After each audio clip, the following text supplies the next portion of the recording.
Hello, welcome, नमस्कार, स्वागत है। मैं हूं अभिषेक और आप देख रहे हैं अभिषेक एकेडमी का यह ऑनलाइन यूट्यूब चैनल। दोस्तों, आज की वीडियो के माध्यम से पुनः आपके सेवा में मैं हाजिर हूं और आज की वीडियो काफ़ी खास होने वाली है आपके यूपी टेट पेपर के अकॉर्डिंग। तो आज की वीडियो में हम बात करेंगे यूपी टेट बाल विकास के महत्वपूर्ण प्रश्न। आज की वीडियो में मिलेंगे आपको पूरे 60 प्रश्न और 60 प्रश्नों की श्रृंखला आपके एग्जाम की दृष्टि से काफ़ी महत्वपूर्ण होगी। तो परीक्षा से पहले पूरा सेशन देखिएगा, लास्ट तक देखिएगा। अगर वीडियो अच्छी लगी तो वीडियो को जरूर से जरूर आप लोग लाइक करिएगा। चैनल पर नए हैं तो सब्सक्राइब करके बेल आइकन को प्रेस करेंगे। चलिए, आज की वीडियो का सर्वप्रथम पहला प्रश्न की बात करते हैं। आज की वीडियो का सर्वप्रथम पहला प्रश्न है दोस्तों कि बच्चों का नैतिक विकास मुख्य रूप से किस कारक पर निर्भर करता है, अधिक निर्भर करता है। ठीक ना, देखिएगा, बच्चे का जो नैतिक विकास होता है ना, वो थोड़ा बहुत तो सब पे निर्भर करता है, लेकिन यहाँ पे कहा है ना कि अधिक निर्भर करता है। तो बच्चे के नैतिक विकास किस पर अधिक निर्भर करता है। तो नैतिक विकास का मतलब होता है दोस्तों नैतिकता, जीवन में रहने की व्यवहारिकता और एक दूसरे के शिष्टाचार और संस्कार की बात कर रहा है। तो बच्चे का नैतिक विकास मुख्य रूप से किस पर निर्भर करेगा, कौन सा ऐसा कारक है, आनुवंशिकता पे, कि वातावरण और अनुभव पे, कि आपका शारीरिक विकास पे, कि आपका हार्मोन पे। अगर चारों ऑप्शन को आप लोग देखेंगे तो आपको एक ऑप्शन मिलेगा जिस ऑप्शन में बच्चे का नैतिक संस्कार और उठने बैठने के समाज में तौर तरीके को सीखने का ढंग मिलता है, और वो होता है दोस्तों वातावरण और अनुभव। बच्चा धीरे धीरे अनुभव से अपने समाज में रहने के लिए लोगों के साथ बात विचार करने के सब गुणों को सीख जाता है। ऑप्शन नंबर 2 को लॉक करेंगे। ऑप्शन नंबर 2 आपका बिल्कुल करेक्ट आंसर हो जाएगा। चलिए आगे देखते हैं। पियाजे के अनुसार कौन सा चरण वस्तु अस्थायित्व के विकास से जुड़ा है। याद रखेंगे, पियाजे ने 4 आपके चरण बताए थे और उसमें पियाजे कौन ऐसा चरण बताए हैं जिनके अनुसार वस्तु अस्थायित्व के विकास से जुड़ा हुआ है। तो आपको बता दें, जो पहला उनका चरण था संवेदीय पेशी अवस्था, यही है दोस्तों बच्चों के जो आपके वस्तु अस्थायित्व विकास से जुड़ा हुआ है। ऑप्शन नंबर ए आपका बिल्कुल सही हो जाएगा, संवेदीय पेशी अवस्था होती है। ऑप्शन नंबर 2 को आप लोग लॉक करिएगा। चलिए आगे ले चलते हैं दोस्तों। आपका है स्कैफोल्डिंग की अवधारणा किस मनोवैज्ञानिक ने दी थी। तो याद रखेंगे, आपका पियाजे की, अर्नेस्ट हिलगार्ड की, ब्रूनर की, स्किनर। आपको बता दें, जो आप लोग ध्यान रखेंगे कि स्कैफोल्डिंग की अवधारणा जो है दोस्तों, याद रखेंगे बाहरी सहारा इसको बोलते हैं आमतौर पे। तो जो स्कैफोल्डिंग होती है ना, इसकी जो अवधारणा दी थी वह ब्रूनर साहब ने दी थी। कौन? ऑप्शन नंबर 3 को लॉक करिएगा, यही आपका बिल्कुल करेक्ट आंसर हो जाएगा। चलिए आगे चलते हैं। आगे हम बात करेंगे 4 नंबर की बात करेंगे। अधिगम का वह सिद्धांत जिसमें दंड और पुरस्कार पर अधिक जोर दिया जाता है वह क्या है दोस्तों? संज्ञानात्मक सिद्धांत है, कि आपका प्रयोजन सिद्धांत है, कि आपका व्यवहारवादी सिद्धांत है, कि आपका संरचनात्मक सिद्धांत है। तो कौन है? अगर आप ध्यान रखेंगे तो अधिगम का वह सिद्धांत जिसमें दंड एवं पुरस्कार पर अधिक जोर दिया जाता है वह क्या है दोस्तों? तो यह व्यवहारवादी से जुड़ा हुआ है। ये बात याद रखेंगे दोस्तों। ऑप्शन नंबर 3 को लॉक करेंगे और आप आगे बढ़ेंगे। आज की वीडियो काफ़ी इंपॉर्टेंट है, पूरा वीडियो लास्ट तक देखिएगा। केवल आपका मैं एक रिवीजन के तौर पे प्रैक्टिस करा रहा हूं और आप हमें कमेंट बॉक्स के माध्यम से बताएंगे कि 60 प्रश्नों में आपने कितने प्रश्न को कवर कर लिया है। क्योंकि याद रखेंगे, चाहे आपका यूपी टेट हो चाहे आपका सी टेट हो, दोनों का ध्यान रखिएगा। यूपी टेट हो या दोस्तों या तो सी टेट हो, दोनों का बाल विकास नियर अबाउट मिलते जुलते ही हैं। तो आप लोग दोनों को ध्यान रखिएगा। अगर दोनों परीक्षा में बिट करनी है तो आपको सीडीपी बिल्कुल कंफर्म होनी चाहिए। सीडीपी में जितना अधिक से अधिक आपका नंबर होगा उतने आपके एग्जाम में अच्छे से अच्छे मार्क आएंगे। तो सीडीपी को बिल्कुल पढ़िए, ज़्यादा से ज़्यादा प्रैक्टिस करिए और इसके जो प्रीवियस ईयर हैं उनको हल करने का प्रयास करिए। तो अधिगम का वह सिद्धांत जिसमें दंड और पुरस्कार की बातें करें तो वह है व्यवहारवादी का सिद्धांत।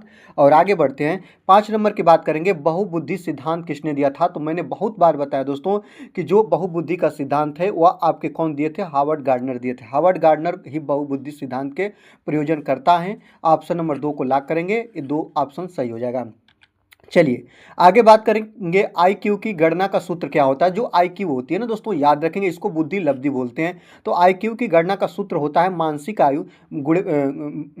आयु बटा के वास्तविक आयु गुणा के 100 होता है। यही आपका ऑप्शन नंबर 1 आपका बिल्कुल सही आंसर हो जाएगा। इसको हम लोग ऐसे याद रखते हैं ना कि पहले आपका यम आता, फिर इसके बाद भी आता, तो मानसिक आयु बटा के वास्तविक आयु और गुणा के 100, इस क्रम में हम लोग इसको याद रखते हैं। राइट बात। चलिए आगे ले चलते हैं, आगे दिखाते हैं दोस्तों। 7 नंबर की बात करेंगे कि सृजनात्मकता का सर्वोत्तम संकेतक क्या माना जाता है। तो याद रखेंगे, जो सृजनात्मकता होता है ना, इसका जो सर्वोत्तम संकेतक होता है स्मरण शक्ति होती है, कि आपका कल्पना शक्ति होती है, कि आपका तर्क शक्ति होती है, कि आपका ध्यान होता है। क्या होता है? तो सृजनात्मकता का सर्वोत्तम जो संकेतक होता है वह होता है कल्पना शक्ति। याद रखेंगे, जितना बच्चा कल्पना करता है ना उतना ही वह सृजनात्मकता का विकास करता है। ऑप्शन नंबर 2 आपका लॉक हो जाएगा।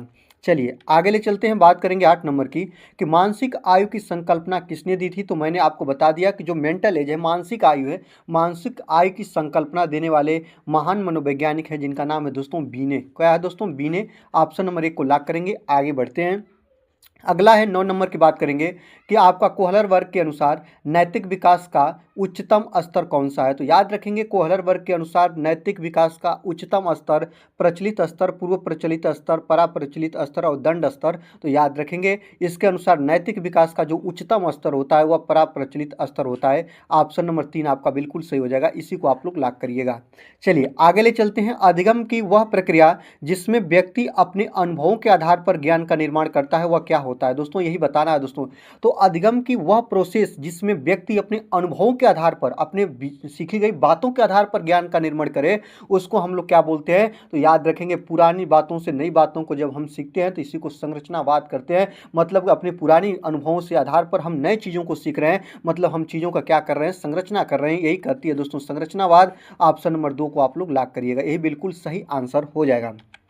चलिए ले चलेंगे 11 नंबर की बात करेंगे, किस आयु वर्ग के बच्चे में आत्म केंद्रियता सबसे अधिक पाई जाती है। तो याद रखेंगे जो बाल अवस्था होती है ना, उसमें जो आत्म केंद्रियता होती है ना वो सबसे ज़्यादा पाई जाती है, ये बात याद रखिएगा।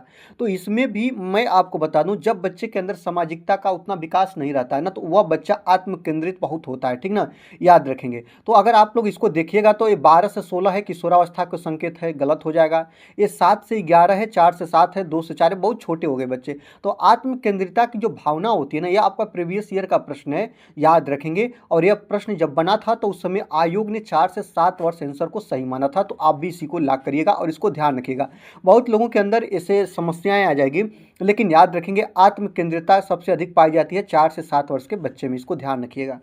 चलिए आगे ले चलते हैं, इनसाइट अधिगम का संबंध किससे है दोस्तों, यही बताना है दोस्तों। तो इनसाइट अधिगम के बारे में किन्होंने कहा है। तो याद रखेंगे इनसाइट अधिगम के बारे में सबसे ज़्यादा अपनी बात रखते हैं कोहलर वर्ग। कौन दोस्तों? कोहलर रखते हैं।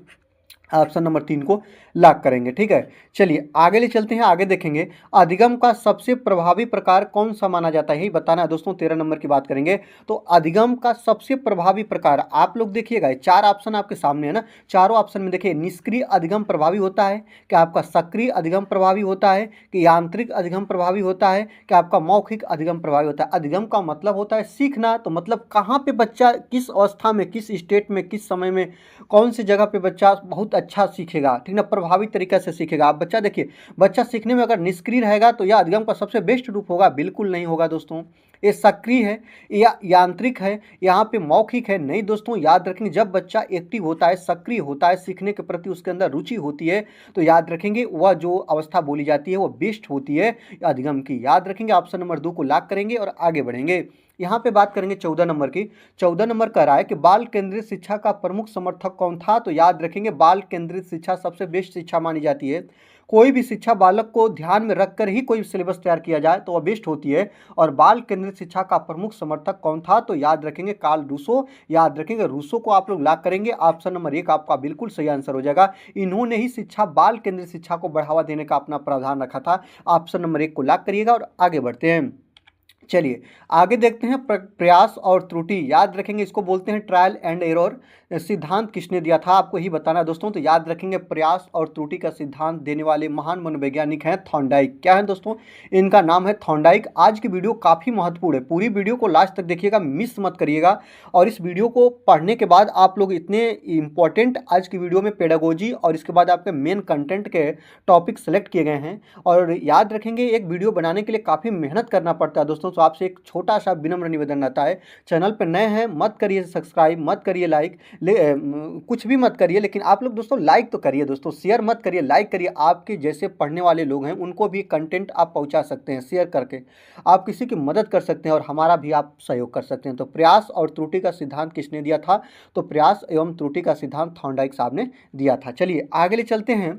सामाजिक अधिगम सिद्धांत किस मनोवैज्ञानिक द्वारा दिया गया था? मैं टाइम नहीं ले रहा हूँ, बिल्कुल बताते चल रहा हूँ कि सामाजिक अधिगम सिद्धांत जो देने वाले हैं उनका नाम है बेंडूरा। याद रखेंगे, बेंडूरा ऐसे मनोवैज्ञानिक हैं जिन्होंने दिया था सामाजिक अधिगम का सिद्धांत। ऑप्शन नंबर 1 को लॉक करेंगे और आगे बढ़ते हैं।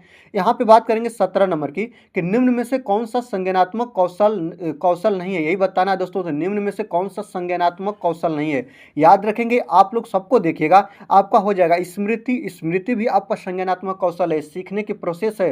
तर्क करना भी संज्ञानात्मक कौशल का हिस्सा है, कल्पना करेगा तभी भी बच्चा सीखेगा, ये भी संज्ञानात्मक का है। लेकिन याद रखना, एक क्रोध जो है ना, ये संज्ञानात्मक कौशल का हिस्सा नहीं है, इसलिए सही हो जाएगा। ऑप्शन नंबर 4 को लॉक करिएगा। ये सभी होंगे, याद रखेंगे, ये नहीं होगा, इस कारण ही इसको आप लोग सही करेंगे। इसमें कहा है कौन नहीं है, तो ऑप्शन नंबर 4 आपका नहीं होगा। ठीक है, अगर आप चाहते हैं कि पूरी वीडियो की पीडीएफ आपको बिल्कुल फ्री में मिले तो याद रखेंगे मेरा व्हाट्सअप नंबर है 63 88 46 79 11 पे आप लोग व्हाट्सअप कर दीजिए, और व्हाट्सअप में आपको लिखना होगा पीडीएफ, और आपको बिल्कुल पीडीएफ फ्री में मिल जाएगा। और आपका नंबर ये व्हाट्सअप ग्रुप में अभिषेक एकेडमी के ऐड कर दिया जाएगा, जिसके माध्यम से आप हर वीडियो का बिल्कुल फ्री में, याद रखेंगे दोस्तों, बिल्कुल फ्री में पीडीएफ पाएंगे, आप स्टडी मटेरियल पाएंगे और एग्जाम पास करने के वो तरीके पाएंगे जो आपको बिल्कुल फ्री में वहाँ से मिल जाएगा। चलिए आगे चलते हैं, बात करेंगे 18 नंबर की, निकटस्थ विकास का क्षेत्र जिसको जेडपीडी की अवधारणा किसने दी थी दोस्तों? याद रखेंगे, चाहे जेडपीडी की अवधारणा पूछे, चाहे आपसे पूछे निकटस्थ विकास का क्षेत्र की अवधारणा किसने दी थी, तो याद रखेंगे आप तुरंत चले जाइएगा वाइगोत्स्की साहब। याद रखेंगे, जो ये आपके वाइगोत्स्की है ना, ये बहुत इंपॉर्टेंट है दोस्तों। याद रखेंगे वाइगोत्स्की साहब क्या कहते हैं, ये कहते हैं ना दोस्तों, याद रखेंगे, बच्चा जो होता है ना वो समाज से सीखता है। याद रखेंगे, ये बहुत इंपॉर्टेंट है कि बच्चा जो होता है ना वह समाज से सीखता है, ये इन्हीं का कथन है। और याद रखेंगे, निकटस्थ विकास का क्षेत्र का जो सिद्धांत अवधारणा है दोस्तों, इन्होंने ही दिया है। ऑप्शन नंबर 3 आपका बिल्कुल सही आंसर हो जाएगा। स्कैनर साहब क्या कहते हैं? स्कैनर साहब कहते हैं कि बच्चा नकल करके सीखता है। याद रखना, बहुत इंपॉर्टेंट है, बच्चा नकल के माध्यम से सीखता है। चलिए आगे ले चलते हैं, बात करेंगे 19 नंबर की। 19 नंबर क्या कर रहा है कि बालकों में भाषा विकास का प्रमुख स्रोत क्या है? बच्चे जो होते हैं ना उसमें भाषा विकास का प्रमुख स्रोत क्या है? बच्चा कहाँ से भाषा विकास सीखता है? आनुवंशिकता से सीखता है? बिल्कुल गलत है दोस्तों। याद रखेंगे, आनुवंशिकता का बच्चों के भाषा विकास में कोई महत्वपूर्ण स्थान नहीं होता है। पर्यवेक्षण एवं अनुकरण के माध्यम से, भोजन के माध्यम से, खेल के माध्यम से। भोजन तो होगा नहीं, बिल्कुल नहीं होगा दोस्तों। अब बात फंसेगी 2 और 4 में। देखिएगा, यहाँ पे पर्यवेक्षण एवं अनुकरण, अनुकरण का मतलब होता है कि चीज़ों को देख देख के अनुकरित करना, नकल करना, और नकल करके चीज़ों को सीख लेना। तो जो बच्चे होते हैं ना, बच्चे का भाषा विकास होता है ना, बच्चे भाषा दूसरे से ही सीखते हैं, समाज से सीखते हैं, माता पिता से, परिवार से, आस पड़ोस से, अपने बड़ों से, छोटों से, सबसे सीखते हैं दोस्तों। तो बालकों में भाषा विकास का प्रमुख स्रोत क्या होता है? पर्यवेक्षण एवं अनुकरण होता है। ऑप्शन नंबर 2 को आप लोग लॉक करिएगा। क्यों आप लोग ऑप्शन नंबर 4 को नहीं लॉक करेंगे? खेल से भी बच्चे का भाषा विकास होता है, शारीरिक विकास होता है, लेकिन उतना नहीं होगा जितना आपका करेक्ट आंसर ऑप्शन नंबर 2 हो जाएगा। ठीक है, चलिए आगे देखते हैं, 20 नंबर की बात करेंगे। कौन सी विधि उच्च स्तरीय चिंतन, हायर ऑर्डर थिंकिंग को बढ़ावा देती है? यही आपको बताना है दोस्तों। तो याद रखेंगे, व्याख्यान विधि जो होती है वह उच्च स्तरीय चिंतन को बढ़ावा देगी, कि परियोजना की रटान विधि, की श्रुत लेखन होगा नहीं, रटान होगा नहीं, व्याख्यान और परियोजना में। याद रखना दोस्तों, ये जो परियोजना विधि होती है ना, ये उच्च स्तरीय चिंतन को बढ़ावा देती है। ऑप्शन नंबर 2 को आप लोग लॉक कर लीजिएगा। चलिए 21 नंबर की बात करते हैं कि ऑपरेट कंडीशनिंग किससे संबंधित है, यही आपको बताना है दोस्तों। तो याद रखेंगे, जो आपका ऑपरेट कंडीशनिंग है दोस्तों, वह किससे संबंध रखता है? तो ऑपरेट कंडीशनिंग जो है दोस्तों, वह स्किनर से संबंध रखता है। ऑप्शन नंबर 2 को आप लोग लॉक कर लीजिएगा। चलिए आगे देखते हैं, बात करेंगे 22 नंबर की। सबसे पहले बुद्धि परीक्षण का विकास किसने किया? तो याद रखेंगे, जो बीने है ना, मैंने तो आपको भी बताया ना कि सबसे पहले बुद्धि परीक्षण का विकास किसने किया था, तो बीने ने। याद रखेंगे, साइमन बीने। ऑप्शन नंबर 1 को आप लॉक करिएगा, यही आपका बिल्कुल करेक्ट आंसर हो जाएगा। आगे देखते हैं, बात करेंगे 23 नंबर की। 23 नंबर का रहा है कि यदि शिक्षक बालकों के व्यक्तिगत अंतर को अनदेखा करता है तो अधिगम प्रभावी होगा कि निष्फल होगा, कि अनुशासन बढ़ेगा, कि उत्साह बढ़ेगा? क्या होगा दोस्तों?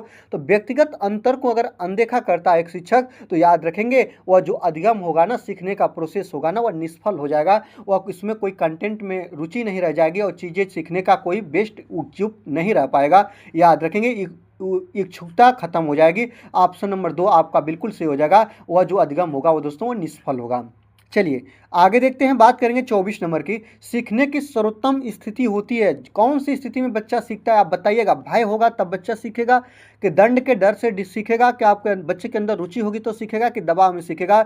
इंपॉर्टेंट बहुत आसान प्रश्न है, लेकिन याद रखिएगा बहुत महत्वपूर्ण प्रश्न है। सीखने की सर्वोत्तम स्थिति होती है रुचि। अगर बच्चा रुचि रखेगा, बच्चा एक्टिव होगा, बच्चा सक्रिय अवस्था में होगा, तो याद रखेंगे बच्चा बहुत आसानी तरीकों से सीखेगा और बेस्ट तरीकों से सीखेगा।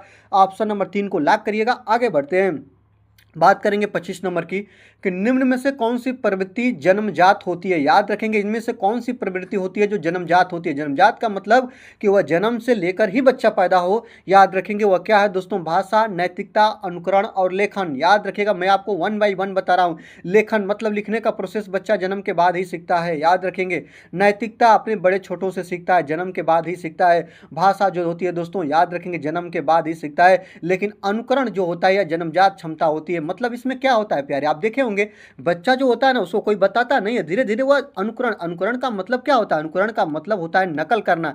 तो मतलब अपने परिवार से, समाज से, माता से, पिता से, बड़े छोटों से सबसे नकल कर करके चीजें बच्चा सीख जाता है। तो यह जो प्रवृत्ति होती है ना जन्मजात होती है। ऑप्शन नंबर 3 को आप लोग लॉक कर लीजिएगा, ठीक है।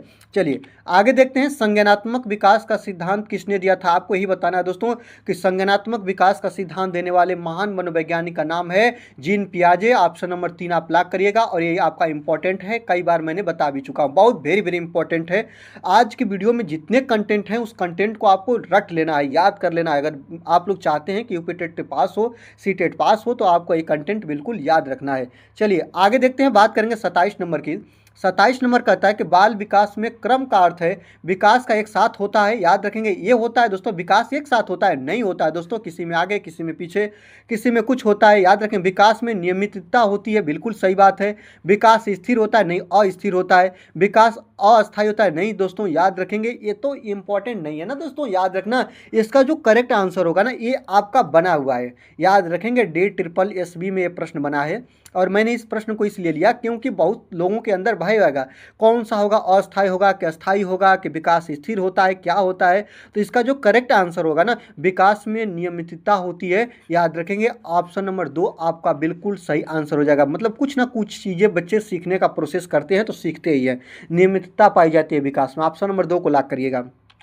चलिए आगे बात करते हैं 28 नंबर की, व्यवहार में अस्थायी परिवर्तन को क्या कहते हैं। तो याद रखेंगे जब व्यवहार में अस्थायी परिवर्तन आता है तो यह डेफिनेशन किसी चीज़ का है और उस चीज़ का नाम है दोस्तों अधिगम। अधिगम क्या होता है, तो व्यवहार में अस्थायी परिवर्तन को ही क्या बोलते हैं दोस्तों, तो याद रखेंगे हम लोग बोलते हैं अधिगम। ऑप्शन नंबर 3 आपका बिल्कुल सही आंसर हो जाएगा, इसको लॉक करेंगे। आगे बढ़ते हैं कि निम्न में से कौन सा विकास को प्रभावित नहीं करता है, यही बताना है दोस्तों। तो विकास को कौन प्रभावित नहीं करेगा, याद रखेंगे पोषण, खान पान, ये बिल्कुल करता है दोस्तों, ये तो विकास को प्रभावित करेगा। वातावरण, ये भी दोस्तों इन्वायरमेंट जो होता है ये भी विकास को प्रभावित करता है। आनुवंशिकता ये भी करता है, लेकिन मौसम जो होता है दोस्तों यह विकास को प्रभावित नहीं करता है। ऑप्शन नंबर 3 आपका बिल्कुल सही आंसर हो जाएगा, ये बात को याद रखिएगा। चलिए बात करेंगे हम 30 नंबर की।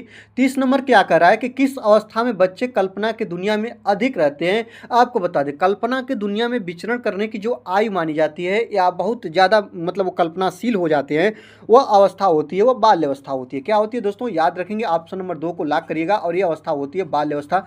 ऑप्शन नंबर 2 आपका बिल्कुल सही आंसर हो जाएगा। चलिए बात करेंगे हम 31 नंबर की, सीखने की गति सबसे अधिक किस अवस्था में होती है। मैंने तो पहले भी बता दिया, कल्पना की शक्ति हो, सीखने की शक्ति हो, खेल की अवस्था हो, दूसरे पर आश्रित की अवस्था हो, सब चीज़ों को याद ही रख लो। सीखने की गति सबसे अधिक किस अवस्था में होती है, तो यह होती है आपकी बाल्य अवस्था में। स्कूल की अवस्था किसे बोलते हैं, बाल्य अवस्था बोलते हैं। टोली की अवस्था, स्मार्टनेस की अवस्था, सब होती है बाल्य अवस्था। ऑप्शन नंबर 2 आप लोग लॉक कर लीजिएगा। चलिए आगे बात करेंगे हम 32 नंबर की। 32 नंबर क्या कह रहा है दोस्तों, समावेशी शिक्षा का मुख्य उद्देश्य क्या होता है। समावेशी शिक्षा मतलब समान शिक्षा, एक छत के नीचे हर वर्ग, हर जाति, हर समूह, हर भाषा का बोलने वाला बच्चा एक छत के नीचे पढ़े, इसी को समावेशी शिक्षा बोलते हैं। बच्चे को अलग करना नहीं दोस्तों, बच्चे को अलग करेंगे तो समावेशी शिक्षा नहीं होगा। सभी को समान अवसर देना, बिल्कुल सही बात है। कमजोर बच्चों को हटाना ऐसा कुछ नहीं है, केवल प्रतिभावान बच्चों को पढ़ाना ऐसा नहीं है दोस्तों। समावेशी शिक्षा का मुख्य लक्ष्य होता है सभी को समान अवसर देना। किसी जाति, मजहब, वर्ग का बच्चा हो उसको एक छत के नीचे, एक कमरा में, एक छत के नीचे, एक टाट पे हम जब परीक्षा उसको शिक्षा देते हैं तो यही शिक्षा समावेशी शिक्षा कही जाती है, मतलब समान शिक्षा। याद रखेंगे। ऑप्शन नंबर 2 आपका लॉक हो जाएगा। चलिए आगे बढ़ते हैं। अधिगम में स्थानांतरण का अर्थ है। याद रखेंगे, अधिगम में स्थानांतरण का अर्थ क्या होता है। अधिगम में स्थानांतरण मतलब एक चीज़ों से हम दूसरी चीज़ों को सीख लेते हैं, एक सीखी गई बात से हम दूसरी चीज़ों को सीखते हैं, यही होता है अधिगम में स्थानांतरण। ऑप्शन की तरफ चलते हैं। विषय में परिवर्तन को बोलते हैं, एक ज्ञान का दूसरे में प्रयोग होता है, कि विद्यालय परिवर्तन होता है, कि शिक्षक परिवर्तन होता है। आपको मैंने बता दिया अधिगम, अधिगम का मतलब होता है व्यवहार में परिवर्तन, मतलब जो चीज़ें हम सीख लिए हैं, तो सीखी गई चीज़ों का जब हम स्थानांतरण करते हैं दूसरी चीज़ों को सीखने के लिए, तो उसी को हम लोग बोलते हैं अधिगम में स्थानांतरण। तो एक ज्ञान का दूसरे में प्रयोग, ये क्या कहलाएगा दोस्तों, अधिगम में स्थानांतरण कहलाएगा। ऑप्शन नंबर 2 को लॉक करिएगा, ऑप्शन नंबर 2 आपका बिल्कुल सही आंसर हो जाएगा। चलिए आगे ले चलते हैं, बात करेंगे 34 नंबर की, कि निम्न में से कौन सा अधिगम के लिए अनिवार्य नहीं है। कौन सा है दोस्तों अधिगम के लिए अनिवार्य नहीं है। प्रेरणा, प्रेरणा बच्चे को मोटिवेट करिएगा, बच्चा सीखेगा, ये तो अनिवार्य है दोस्तों। अभ्यास, अभ्यास जो होगा, अभ्यास कर करके चीज़ों बच्चा, अभ्यास का मतलब होता है प्रैक्टिस, प्रैक्टिस जितना करेगा बच्चा उतना सीखेगा, राइट बात है। चलिए आगे देखते हैं, दंड, और यहाँ पे दोस्तों रुचि, रुचि रखेगा तभी बच्चा सीखेगा। लेकिन याद रखना अधिगम में कौन अनिवार्य नहीं है, तो दंड, दंड के माध्यम से बच्चा नहीं सीखता है, निगेटिव टैग वर्ड है। दंड देंगे तो बच्चा सीखेगा नहीं, उतना उत्साहित तरीके से नहीं रहेगा। तो सीखने में दंड जो होता है ना, अधिगम में दंड अनिवार्य नहीं होता है। ऑप्शन नंबर कौन अनिवार्य नहीं है, तो ऑप्शन नंबर 3 नहीं होगा, ऑप्शन नंबर 3 को लॉक करिएगा, यही ऑप्शन आपका बिल्कुल सही आंसर हो जाएगा। अगर वीडियो अच्छी लग रही है दोस्तों, तो आप ही मेरे फैमिली परिवार हैं, और याद रखेंगे दोस्तों, हर एक व्यक्ति का मेरा ध्येय है कि जितने आप लोग कमेंट करते हैं वैसे वैसे कंटेंट आपके लिए प्रोवाइड कराया जाता है। इस कंटेंट को बनाने के लिए हमें बहुत मेहनत करनी पड़ती है, तो इसलिए इस कंटेंट को आप लोग लाइक कर दीजिएगा, चैनल पर नए हैं तो सब्सक्राइब कर लीजिएगा, बेल आइकन को प्रेस कर दीजिएगा, और दोस्तों को शेयर करके उनकी मदद के साथ साथ मेरी भी मदद करिएगा। और चलिए आगे चलते हैं दोस्तों, बात करेंगे 35 नंबर की। 35 नंबर क्या कर रहा है दोस्तों, कि भावनात्मक बुद्धिमत्ता की अवधारणा किससे संबंधित है। तो याद रखेंगे, भावनात्मक बुद्धिमत्ता की जो अवधारणा देने वाले हैं उनका नाम है, उन मनोवैज्ञानिक का नाम है गोलमैन। ऑप्शन नंबर 2 आप लॉक करेंगे और आगे बढ़ेंगे। यहाँ देखेंगे कौन सी स्मृति सूचनाओं को अस्थायी रूप से संग्रहित करती है। तो कौन ऐसी स्मृति है जो सूचनाओं को अस्थायी रूप से संग्रहित करती है, उस स्मृति का नाम बताना है दोस्तों। तो याद रखेंगे उस स्मृति को बोलते हैं संवेदी स्मृति, कि आपका अल्पकालिक स्मृति, क्या आपका दीर्घकालिक स्मृति, क्या आपका कार्यशील स्मृति क्या होती है। तो याद रखेंगे उस स्मृति का नाम है जो सूचनाओं को अस्थायी रूप से संग्रहित करती है, उसको हम लोग बोलते हैं दीर्घकालिक स्मृति। ऑप्शन नंबर 3 आपका लॉक हो जाएगा। बहुत इंपॉर्टेंट प्रश्न है, इसको आप लोग याद रखेंगे, क्योंकि आयोग द्वारा नए नए प्रश्नों की शोध की जा रही है, और नए नए हर एग्जाम में नए ही प्रश्न पूछे जाते हैं। प्रीवियस ईयर से बस आप सिलेबस का पता लगा सकते हैं, लेकिन नए प्रश्न के लिए आप लोगों को DSSB, KBS, NBS वैसे वैसे प्रश्नों के KBS आपके CDP क्लासेज को पढ़ना पड़ेगा, उनके पैटर्न को पढ़ना पड़ेगा, उनके सिलेबस को पढ़ना पड़ेगा, अगर आप चाहते हैं कि यहाँ पे हम कुछ अच्छा कर सके तो। ठीक है, चलिए आगे देखते हैं, 37 नंबर की बात करेंगे। संकल्पना निर्माण किससे जुड़ा है। याद रखेंगे दोस्तों, ये संकल्पना निर्माण कॉन्सेप्ट फॉर्मेशन किससे जुड़ा हुआ है। आपका अनुभव से जुड़ा है, क्या आपका स्मृति से जुड़ा है, क्या आपका कल्पना से जुड़ा है, क्या आपका संज्ञान से जुड़ा है, किससे जुड़ा है। तो जो आपका संकल्पना निर्माण होता है ना दोस्तों, याद रखेंगे वो संज्ञान से जुड़ा हुआ है। ऑप्शन नंबर 4 आपका बिल्कुल सही आंसर हो जाएगा। चलिए आगे बात करेंगे 38 नंबर की। 38 नंबर क्या कर रहा है, कि बच्चे की प्रथम पाठशाला मानी जाती है। आपको मैंने बताया प्रश्न तो बहुत हल्का है, लेकिन इंपॉर्टेंट है, अपने आप में बहुत गंभीर प्रश्न है, कि बच्चे की प्रथम पाठशाला, बच्चा कहाँ से सीखना स्टार्ट करता है, तो परिवार से। और बच्चे की जो प्रथम पाठशाला होती है ना दोस्तों, वो आपका परिवार होता है। क्या होता है दोस्तों, याद रखेंगे, ऑप्शन नंबर 3 को आप लोग लॉक करेंगे। आपका जो परिवार होता है ना, बच्चे की प्रथम पाठशाला होती है। ऑप्शन नंबर 3 को आप लोग लॉक कर लेंगे। ठीक है, चलिए आगे बात करेंगे दोस्तों, 39 नंबर की बात करेंगे। ब्लूम के वर्गीकरण का उच्चतम स्तर कौन सा है, यही बताना है दोस्तों। तो याद रखेंगे जो ब्लूम है, ब्लूम के जो वर्गीकरण का उच्चतम स्तर क्या है दोस्तों, तो प्रयोग करना, आपका प्रयोग करना होगा, कि आपका समझना होगा, कि आपका मूल्यांकन करना होगा, कि आपका सृजन करना होगा। तो ब्लूम के वर्गीकरण का जो उच्चतम स्तर होता है ना दोस्तों, याद रखेंगे वह होता है सृजन करना। क्या होता है दोस्तों, सृजन करना होता है। ऑप्शन नंबर 4 को आप लॉक करेंगे। आगे बढ़ते हैं, यहाँ देखेंगे डर किस प्रकार की भावना है, सकारात्मक है, नकारात्मक है, तटस्थ है, सामाजिक है।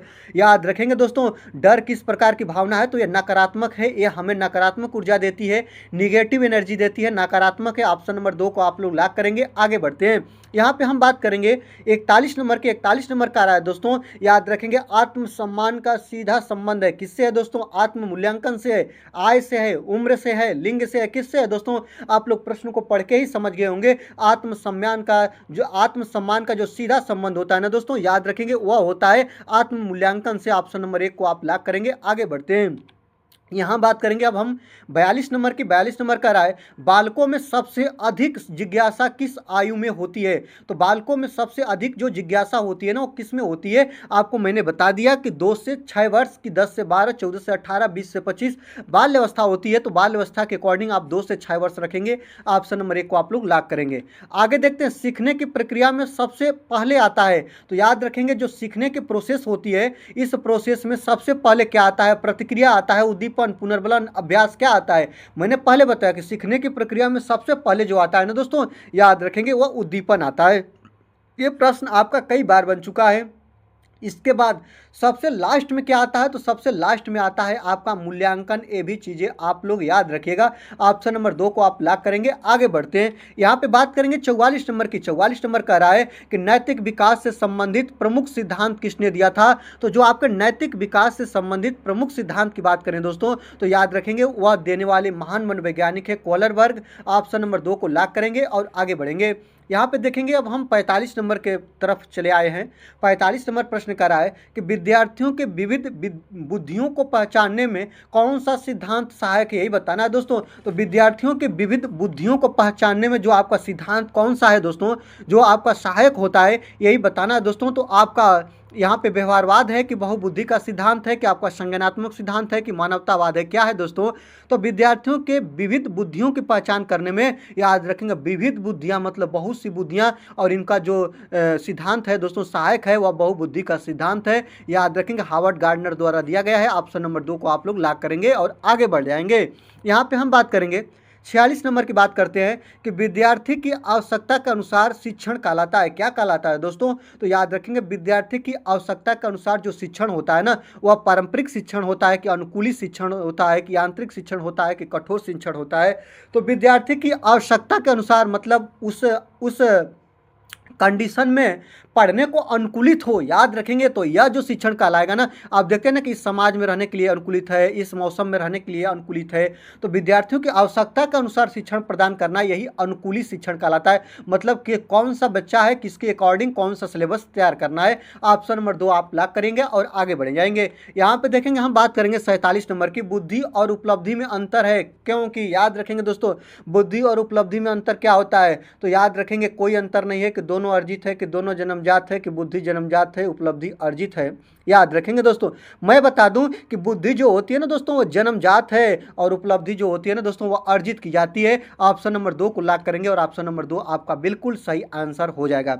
चलिए आगे देखते हैं, बात करेंगे 48 नंबर की, ज्ञान का निर्माण स्वयं विद्यार्थी करता है, यह किस सिद्धांत का आधार है दोस्तों। तो याद रखेंगे ज्ञान का निर्माण स्वयं विद्यार्थी करता है, यह संरचनावाद का सिद्धांत है दोस्तों। याद रखेंगे संरचनावाद सिद्धांत के आधार पर लिखा गया है दोस्तों, ये बातें कही गई है। ऑप्शन नंबर 2 को आप लोग लॉक कर लिएगा और आगे बढ़ जाइएगा। आगे देखेंगे दोस्तों यहाँ पे तूफान और तनाव की अवस्था, याद रखेंगे स्टेनले हाल द्वारा दिया गया, तूफान, तनाव, संघर्ष, क्राइम की अवस्था याद रखेंगे कौन सी कहलाती है, तो किशोरावस्था कहलाती है। ये 12 से 18 साल तक होती है, आपको पता होना चाहिए, ये इंपॉर्टेंट है दोस्तों। ऑप्शन नंबर 2 को आप लोग लॉक करिएगा और ऑप्शन नंबर 2 आपका बिल्कुल करेक्ट आंसर हो जाएगा। चलिए आगे देखते हैं, एक प्रभावी शिक्षक सबसे पहले दंड देता है, प्रेरित करता है, उपेक्षा करता है, नियंत्रित करता है, क्या करता है। तो आपको बता दें एक प्रभावी शिक्षक जो होता है ना दोस्तों, याद रखेंगे ये बच्चे को प्रेरित करेगा, मोटिवेट करेगा, सीखने के प्रति उत्साहित करेगा। ऑप्शन नंबर 2 आप लॉक करेंगे और आगे बढ़ जाएंगे, ये आपका बिल्कुल करेक्ट आंसर हो जाएगा। आगे देखेंगे 51 नंबर की बात करते हैं, अधिगम में पुनर्बलन का प्रभाव, याद रखेंगे पुनर्बलन का जो अधिगम में पुनर्बलन होता है ना वह क्या करता है। याद रखेंगे अधिगम में पुनर्बलन मतलब सीखने के प्रोसेस में जो पुनर्बलन होता है ना, याद रखेंगे वह सीखने के प्रोसेस को क्या करता है दोस्तों, बढ़ाता है, घटाता नहीं है। क्या करता है दोस्तों, तो याद रखेंगे बढ़ाता है। ऑप्शन नंबर 2 आप लॉक करेंगे, आगे बढ़ेंगे। आगे देखेंगे दोस्तों जो अटेंशन होता है जिसको ध्यान बोलते हैं का मुख्य गुण है अस्थिरता, एकाग्रता, चंचलता और भय। क्या है दोस्तों, तो बच्चे ध्यान का मुख्य गुण होता है दोस्तों एकाग्रता। जब बच्चे एकाग्र होते हैं तो चीज़ों को सीखते हैं, ध्यान से सीखते हैं। ऑप्शन नंबर 2 आपका बिल्कुल सही हो जाएगा, एकाग्रता होता है दोस्तों ध्यान का मुख्य गुण, ऑप्शन नंबर 2 को आप लोग लॉक कर लीजिएगा। चलिए आगे देखते हैं, 53 नंबर की बात करेंगे। व्यक्तित्व के संतुलित विकास में सर्वाधिक सहायक है। क्या सहायक है दोस्तों? शिक्षा की, धन की, सुंदरता की, शक्ति।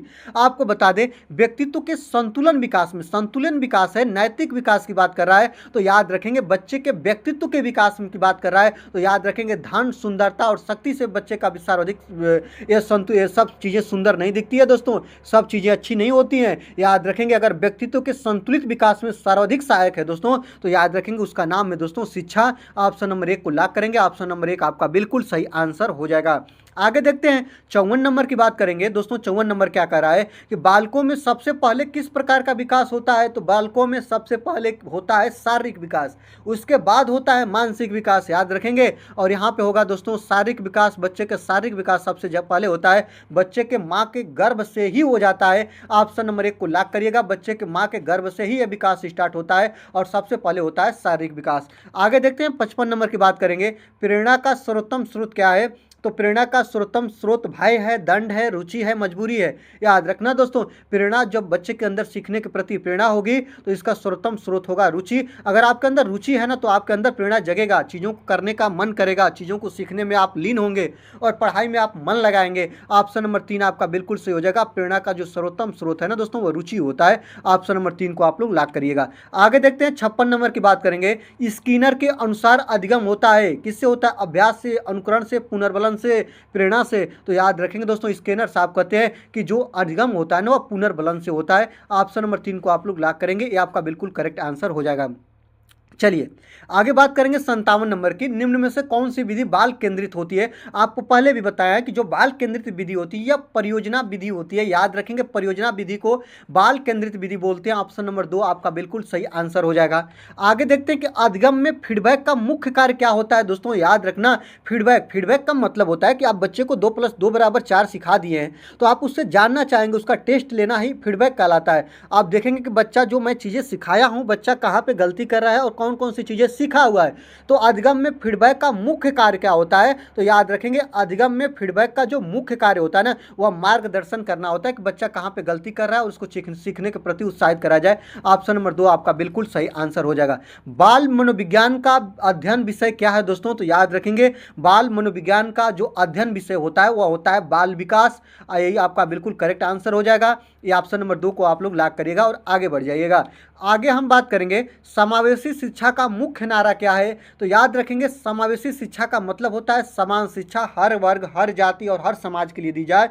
तो शिक्षा के लिए, शिक्षा कुछ के लिए है, यह समावेशी शिक्षा का मुख्य नारा है कि शिक्षा सबके लिए है, शिक्षा केवल प्रतिभावानों के लिए है, शिक्षा केवल अमीरों के लिए नहीं दोस्तों, शिक्षा सबके लिए। ऑप्शन नंबर 2 आप लॉक करेंगे और आगे बढ़ेंगे। ये 60 प्रश्नों को हमने कवर कर लिया है। अगर आपको वीडियो अच्छी लगी है तो वीडियो को आप लोग लाइक कर दीजिएगा, वीडियो को दोस्तों के साथ शेयर करके हमारी मदद भी करिएगा। और चैनल पर नए हैं, अभी तक आपने चैनल को सब्सक्राइब नहीं किया है दोस्तों, सब्सक्राइब कर लीजिएगा, बेल आइकन को प्रेस करिएगा, क्योंकि आपको परीक्षा के अकॉर्डिंग हर चीज़ें, हर मटेरियल आपको यहाँ पे बिल्कुल अभिषेक एकेडमी पे फ्री मिलेगी। देखते रहिए अभिषेक एकेडमी। आज की वीडियो से दीजिए मुझे विदा और वीडियो देखने के लिए आपका बहुत बहुत दिल से धन्यवाद।